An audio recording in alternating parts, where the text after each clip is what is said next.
La madrugada del 8 de junio de 793, una isla tranquila frente a Northumbria se despierta con un sonido nuevo: remos, gritos y hierro contra madera. En Lindisfarne, los monjes corren entre humo, sal y sangre. Algunos mueren, otros terminan encadenados, y Europa entera se agarra el crucifijo como si fuera chaleco salvavidas. Lo raro es esto: esa misma historia, con la misma gente del norte, va a terminar al otro lado del Atlántico. ¿Cómo? Quédate hasta el final y vas a descubrir por qué Lindisfarne y Canadá están en la misma línea de tiempo. Empecemos por el principio. Primero, un malentendido clásico. Vikingo no era una nacionalidad con bandera e himno, era más bien una actividad. Hoy diríamos salir de gira, solo que con hachas y sin community manager. En las crónicas anglosajonas, el término se usa casi como sinónimo de pirata, y eso ya te marca el tono. Y tampoco eran un bloque único. Había daneses, noruegos, suecos, jefes locales que se peleaban entre sí y de paso le arruinaban el día a medio continente. Lo que los une es una cultura marinera brutalmente práctica. Si el mar es una ruta, entonces el mundo es un mapa plegable. Y cuando alguien aprende a plegar el mapa, lo siguiente es abrirlo de golpe. ¿Por qué salen? No hay una sola explicación, y eso es lo interesante. Hay ambición, disputas entre jefes, ganas de prestigio, necesidad de riqueza fácil y, sobre todo, información.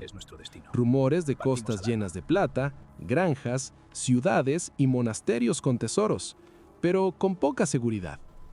En el norte, la riqueza se muestra, se reparte y se convierte en poder. Entonces, traer botín no es solo ser malo, es volver con una historia que te compra aliados.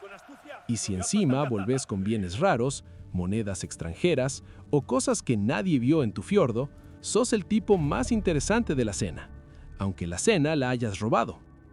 Esa mezcla de necesidad y oportunidad prende la chispa, pero el fuego lo enciende otra cosa: el barco. El Longship, el auto deportivo del siglo IX, es la tecnología que hace posible el show. Largo, liviano, rápido y con un truco sucio, calado poco profundo.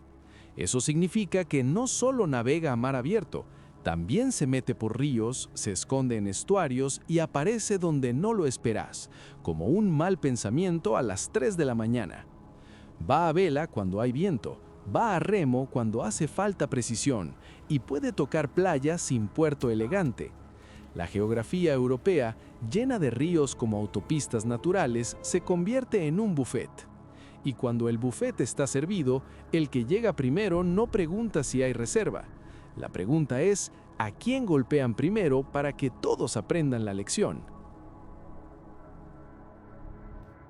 Los primeros golpes no son conquista todavía, son golpes de manual, rápidos, sorpresivos y repetibles.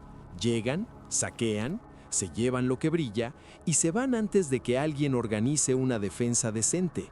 Monasterios y asentamientos costeros eran ideales, aislados, con objetos valiosos y, lo peor para ellos, con fama de santos, o sea, de no tener un plan B. Y sí, no todo es oro y cálices, también hay personas. La esclavitud y el tráfico humano existían y aparecen como parte de ese mundo. Y no es una nota al pie, es un motor económico y social en varias rutas de intercambio. Con ese modelo, el norte aprende algo: el miedo viaja más rápido que cualquier barco. Y en 793, el miedo tiene nombre propio. Lindisfarne no fue el primer ataque vikingo del universo, pero sí el que se vuelve símbolo. El monasterio era un centro religioso importante y el impacto psicológico fue enorme. La noticia corre por Europa como si fuera un rayo. Si incluso un lugar sagrado puede caer, entonces nada está a salvo. Los contemporáneos lo interpretan como castigo divino, porque claro, si no entendés logística naval, inventas teología de emergencia. Y a partir de ahí, no es solo el botín, es el mensaje. Un mensaje escrito con sal, humo y un volvemos pronto. Porque vuelven. Vuelven a las islas británicas, a las costas francas, a Irlanda, y empiezan a darse cuenta de algo todavía más peligroso. Si podés saquear, también podés quedar. En Inglaterra se ve el cambio de fase, de incursiones a invasión organizada. En 865 llega lo que las fuentes recuerdan como el Gran Ejército Pagano, una coalición de guerreros escandinavos que ya no viene a robar un par de cofres, sino a ocupar territorio. La diferencia es brutal. Un ejército grande puede invernar, presionar ciudades, negociar desde la fuerza y convertir una costa en base. Eso transforma la guerra en política. De pronto, no es piratas en la playa, es vecinos nuevos con espadas y un sentido muy creativo de la propiedad privada. Y cuando el norte ocupa, también administra, cobra tributos, instala líderes y fuerza a los reinos anglosajones a reaccionar o desaparecer. Solo uno aguanta, con uñas, dientes y una obsesión por organizar todo, Wessex. Y ahí aparece Alfred. Alfred el Grande no gana por magia ni por discurso épico. Gana porque aprende, resiste, reorganiza, pelea y en 878 logra una victoria clave en Edington que empuja a un acuerdo con los líderes vikingos. De ese tira y afloje sale algo que suena burocrático pero cambia la historia: el Danelaw, una zona donde los escandinavos se asientan y la vida se mezcla. Y ahí la imagen del vikingo igual a saqueador empieza a quedarse corta, porque cuando te quedas necesitas granjas, reglas, mercados, matrimonios, impuestos. Sí, impuestos. El terror se vuelve rutina, y la rutina, con el tiempo, se vuelve cultura compartida. Pero mientras Inglaterra intenta respirar, otros ríos de Europa ya escuchan el mismo sonido: remos acercándose. Irlanda vive su propio capítulo: ataques, campamentos y finalmente bases permanentes. En 841, los vikingos toman un asentamiento en el área de Dublín y levantan un Longfort, un campamento naval fortificado que funciona como puerto, cuartel y negocio.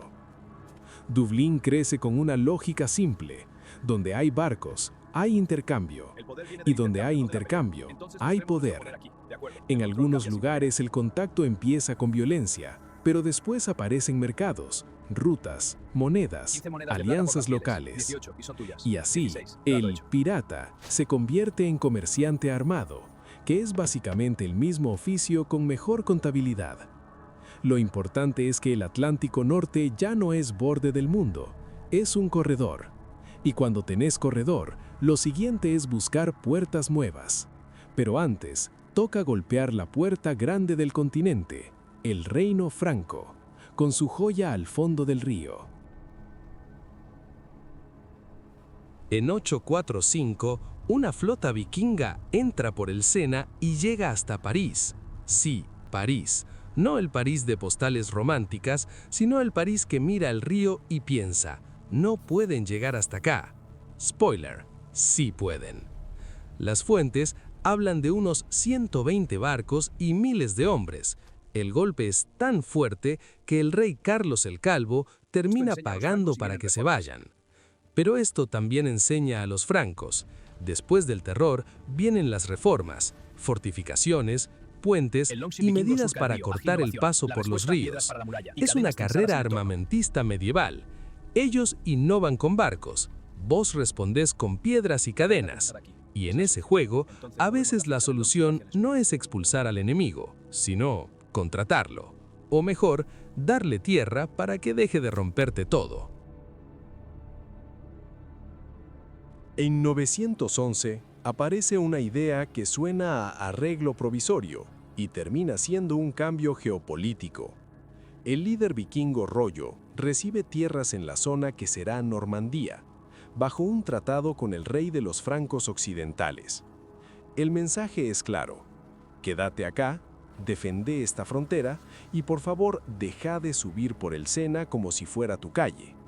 Y funciona, más o menos, porque esos norteños se adaptan rápido, se convierten en señores, adoptan lengua, religión y estructuras locales, pero no pierden el hambre de expansión.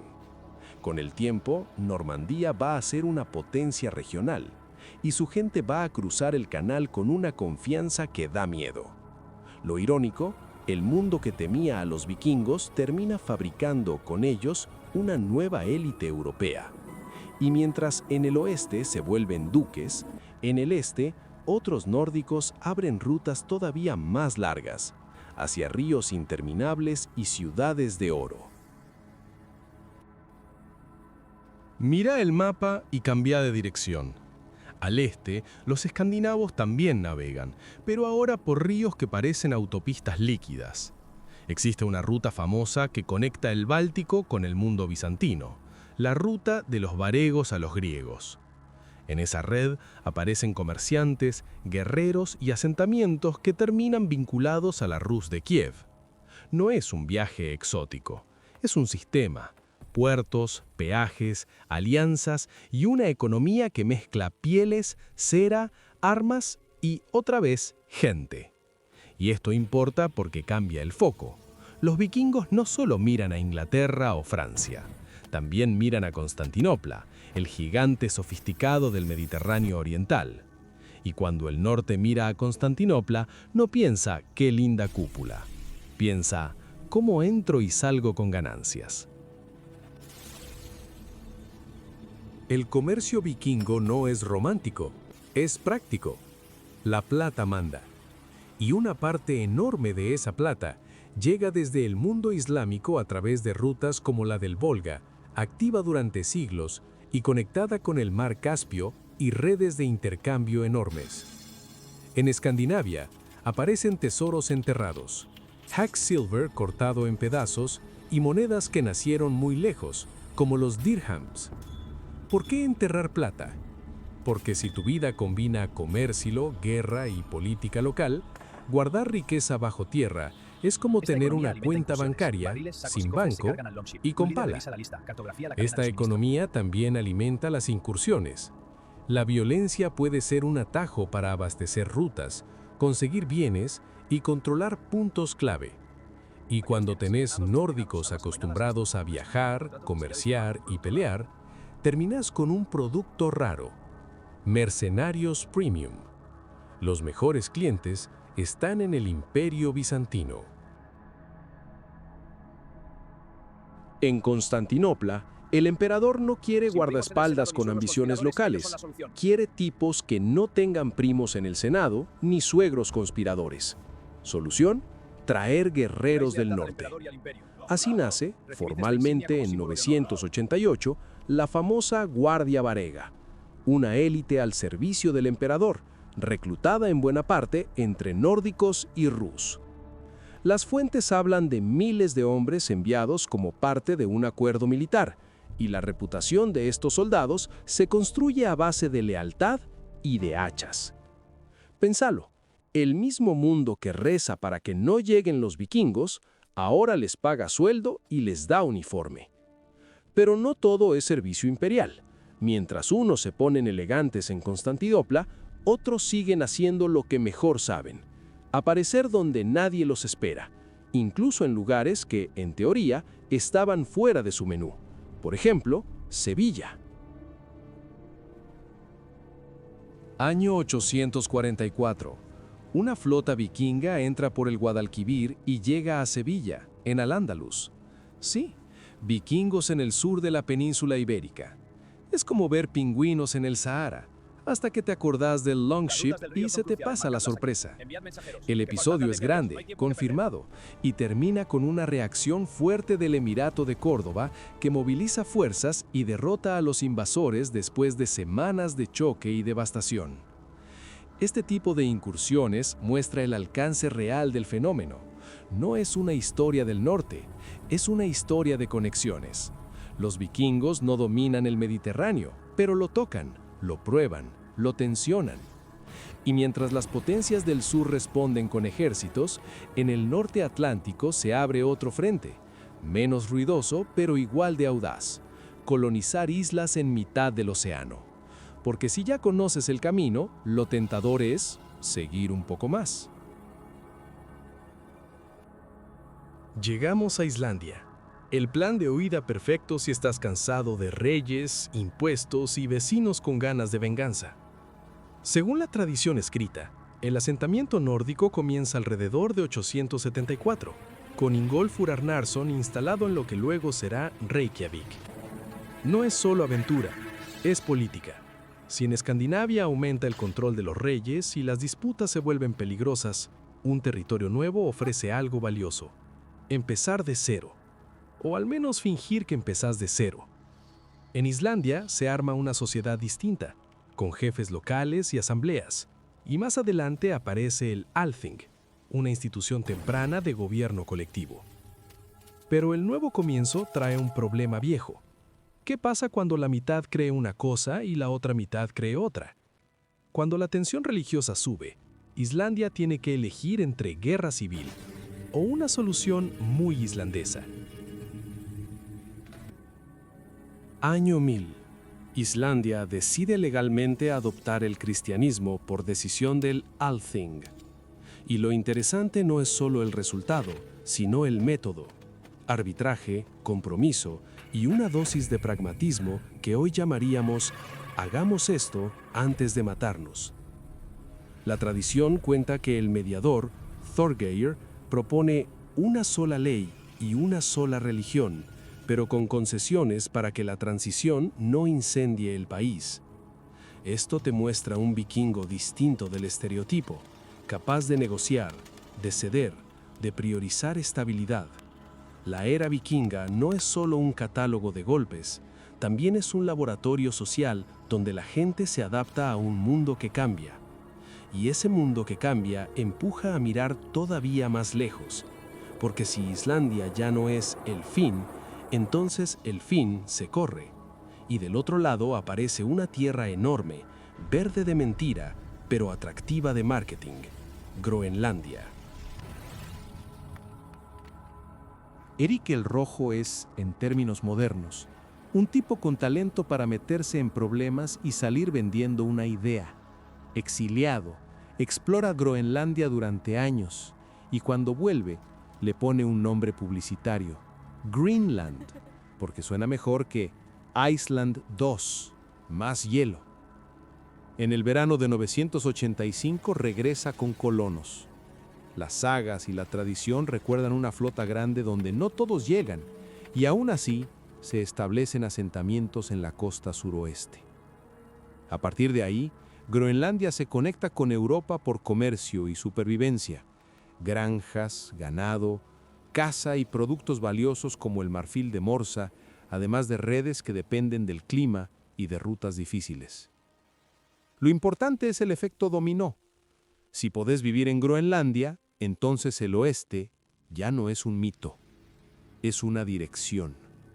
Y cuando una dirección existe, alguien la va a seguir, hasta que la brújula apunte a un lugar con nombre de saga: Vinland. La tradición dice que Leif Erikson llega a Vinland alrededor del año 1000, explorando tierras al oeste de Groenlandia, y esas historias quedan en sagas escritas siglos después, lo cual obliga a leerlas con cautela. Pero acá entra la arqueología y baja la espuma épica. Lance on Meadows, en Terranova, es el sitio nórdico indiscutido en América del Norte. Las dataciones lo sitúan cerca del cambio de milenio y un estudio logró una fecha segura para actividad nórdica: 1021, a partir de anillos de árboles y marcas de herramientas de metal. ¿Fue colonia grande? Probablemente no, más bien una base, un punto de apoyo, una estación de paso. Y aún así, el hecho es enorme: el Atlántico ya fue cruzado. Pero entonces, ¿por qué no se quedaron? Ahí empieza el final de la era vikinga, no con un apagón, sino con un cambio de época. La era vikinga se va apagando cuando Europa se vuelve más difícil de morder. Reinos más organizados, defensas mejores y también más cristianización e integración de esos mismos escandinavos en estructuras estatales. El vikingo de temporada pierde terreno frente al rey que cobra impuestos todo el año. Y simbólicamente, 1066 marca un cierre dramático. En Stamford Bridge, un ejército inglés derrota a un invasor noruego liderado por Harald Hardrada. No es que ese día se termina todo, pero suena a punto final. Ahora volvamos a la promesa. Lindisfarne 793 y Canadá 1021 están unidos por la misma herramienta y la misma idea. Un barco que convierte mares y ríos en caminos y una cultura que entiende el mundo como ruta antes que como frontera. Si te gustó el viaje, deja tu like y suscríbete a Bohemio Historiador. ¿Vos con qué te quedás? ¿Los vikingos como saqueadores temibles o como exploradores que abrieron el Atlántico?